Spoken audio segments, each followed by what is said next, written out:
Friends, আমরা এখন food fusion না ফিউশন আমরা এখন ব্রাহ্মণবাড়িয়া শহরের মেড্ডায় অবস্থিত ফুড ফিউশনে পিজা খেতে এসেছি।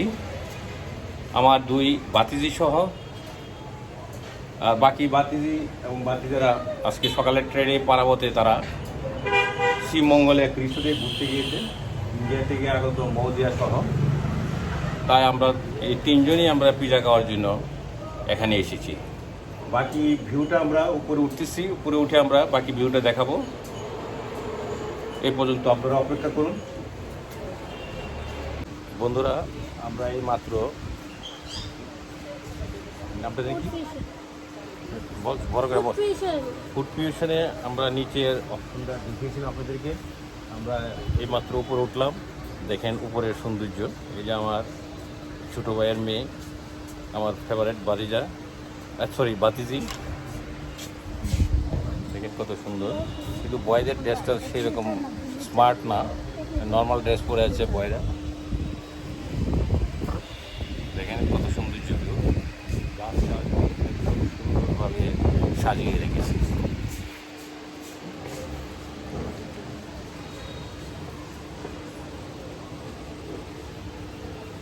আমার আরেক ভাতিজা, ভাতিজি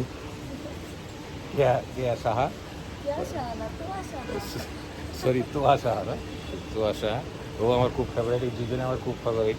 ওরা আমি আসলেই আমার পিছনে পিছনে থাকে, তাই আমি ওদেরকে নিয়ে ঘুরতে খুব পছন্দ করি এবং আমার কাছে খুব ভালো লাগে ওদেরকে নিয়ে ঘুরতে। তাই আমরা পিজা খেতে এসেছি এখানে। দেখেন এখানকার সৌন্দর্যটা কত সুন্দর।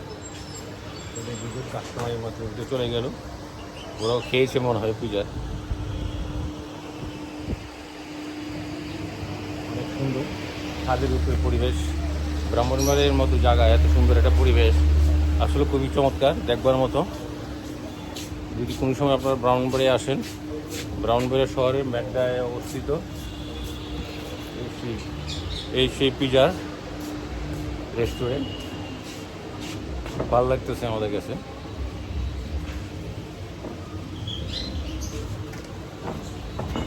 আমার দুই বাতিজা এখন কিছু বলবে এই রেস্টুরেন্ট সম্বন্ধে। তারা এর আগেও এখানে কয়েকবার এসেছে আমার মনে হয়। আমি তো আগে আর কখনো আসিনি, প্রথম আসলাম। ওরা আমাকে এখানে নিয়ে আসছে, ওদের মুখে কিছু বক্তব্য শুনি ওরা কী বলে। এখন তোয়া সাহা কিছু বলবে, বলো। এটার খাবার অনেক ভালো, পরিবেশটা অনেক সুন্দর, আসলে অনেক ভালো লাগবে। Thank you. এবার শ্রেয়া সাহা কিছু বলবে। আসলে যে পরিবেশ অনেক দারুণ, খাবারও ভালো। ও এবার এসএসসি পরীক্ষা দিয়েছে এবং রেজাল্ট বেড়েছে। ওর মনের মতো রেজাল্ট হয়নি, তারপরও ভালো করেছে যতটুকু করেছে। তাই ওকে টিপস দেওয়ার জন্য আমি এখানে নিয়ে আসলাম। আরও ভালো টিপস পাওয়ার কথা ছিল, কিন্তু রেজাল্টটা সেই রকম মন মতো হয়নি বলে পিজা খাওয়ার জন্য এখানে নিয়ে আসলাম। মনটা ওর খারাপ, তাই ওকে একটু হাসি মুখে দেখার জন্য এখানে নিয়ে আসলাম। ঠিক আছে, আমরা পিজা এখনও আসিনি, পিজাটা আসুক, তারপর পিজার ছবিটা আপনাকে দেখাবো। পিজাটা তাহলে আপনারা বুঝতে পারবেন এখানকার পিজাটা কীরকম। আমরা খেয়ে তারপর আপনাদেরকে পিজার টেস্ট সম্বন্ধে একটু জানাবো। এই পর্যন্ত। এখন পরবর্তী ভিউ দেখার জন্য আবার আমরা আপনাকে নিয়ে আসবো। ওকে, বাই। বন্ধুরা, আমাদের পিজা চলে আসছে, আমরা এখন পিজা খাবো। পিজা খুবই সুন্দর একটা পিজা দিয়েছে আমাদেরকে। আমি অবশ্য ডোমিনিজের পিজা আমি খুব পছন্দ করি, কিন্তু সেই পিজাটা দেখে আমার কাছে মনে হচ্ছে অনেক বেটার হবে, চেহারা দেখে যা মনে হচ্ছে। বাকিটা খেলে টেস্ট করলে বোঝা যাবে। তোমরা একটা নাও, খাবারটা দেখি কিরকম, নেও, হাতে নাও, টেস্ট করো। টেস্টটা একটু এখনই বলে দিচ্ছি, আপনারা ওয়েট করেন। আবার টেস্টটা কীরকম এখনই বলে দিচ্ছি। আমার দুই ভাতিজি ওরা নিচ্ছে। আমরা এতক্ষণ এখানে আছি, কাস্টমার তেমন একটা ছিল না, এখন কাস্টমার কিন্তু বেশ আসছে। দেখেন মোটামুটি পুরাটাই হাউসফুল হয়ে যাচ্ছে। এখানে অনেক কাস্টমার চলে আসছে এবং পুরাটাই হাউসফুল হয়ে যাচ্ছে। কারণ সুন্দর পরিবেশটা খুবই সুন্দর। এখানে বসে খুব ভালো কিছু খোলামেলা পরিবেশ, প্রাকৃতিক হাওয়া। একদম তিতাস, ব্রাহ্মণবাড়িয়ার তিতাস, ঐতিহ্যবাহী তিতাস নদীর পাশে আমরা সেই রেস্টুরেন্টটা। খুবই ভালো লাগতেছে, মনে হচ্ছে যে এখানে সারা রাত বসে থাকি। কারণ এর মধ্যে এখানে ব্রাহ্মণবাড়িয়াতে প্রচণ্ড গরম পড়েছে, যেটা মানে অসহনীয় অবস্থা মানুষের। রাস্তায় বেরোনো যাচ্ছে না, প্রচুর গরম। আমরা এখানে বসি, কিন্তু আমাদের কাছে খুব ভালো লাগতেছে। তো আমরা এখন পিজা খাবো। আমরা টেস্ট করে দেখো কীরকম, বলো টেস্টটা, এটা খাও, সে খাও। এখানে অনেক লোক চলে আসছে, আস্তে আস্তে রেস্টুরেন্টটা জমজমাট হয়ে উঠছে, প্রচুর লোকজন আসছে।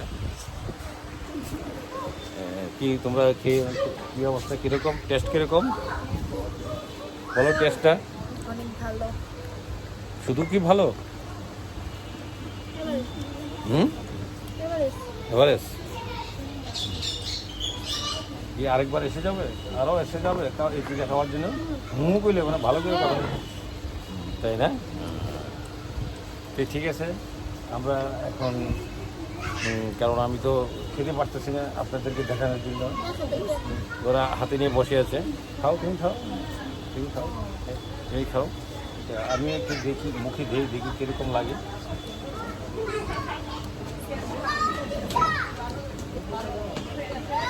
বাহ, অনেক চমৎকার, খুবই ভালো, অনেক টেস্টি, খুবই ভালো, চমৎকার।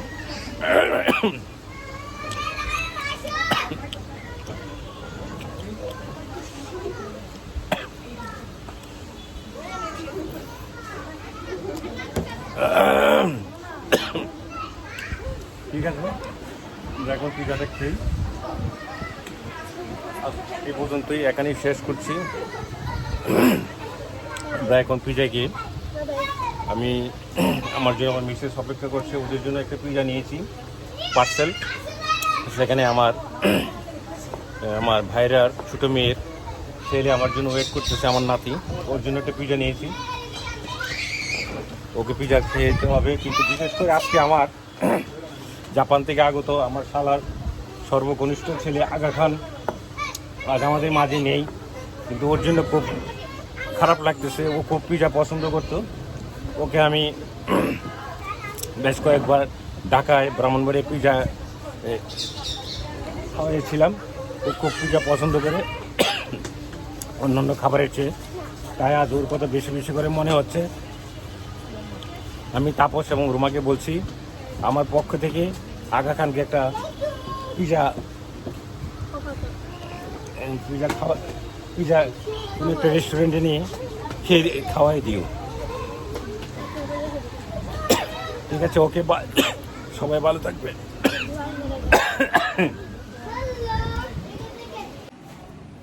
বন্ধুরা, আমরা উপরে পিজা খেয়ে আমরা এখন বাড়ির দিকে যাচ্ছি। এই যে রকটপে যে পিজার রেস্টুরেন্ট, আমরা সেখানে এতক্ষণ বসেছিলাম, খুব ভালো লাগছে। সেখানে পিজার কোয়ালিটিও অত্যন্ত চমৎকার, খুবই ভালো লাগছে। আপনারা আসবেন ব্রাহ্মণবাড়িয়া শহরে আসলে, এবং ব্রাহ্মণবাড়িয়ার বাসীদেরকে সবাইদেরকে বলছি, মনে হয় আপনারা অনেকেই খেয়েছেন, তারপরে যারা খাননি তারা এখানে এসে আসবেন এবং পিজার স্বাদ নিয়ে যাবেন। আজ এই পর্যন্তই, পরবর্তী কোনো ব্লগে আপনাদেরকে আবার আপনাদের সামনে হাজির হব। আজ এখানেই শেষ করছি। Thank you so much, good night.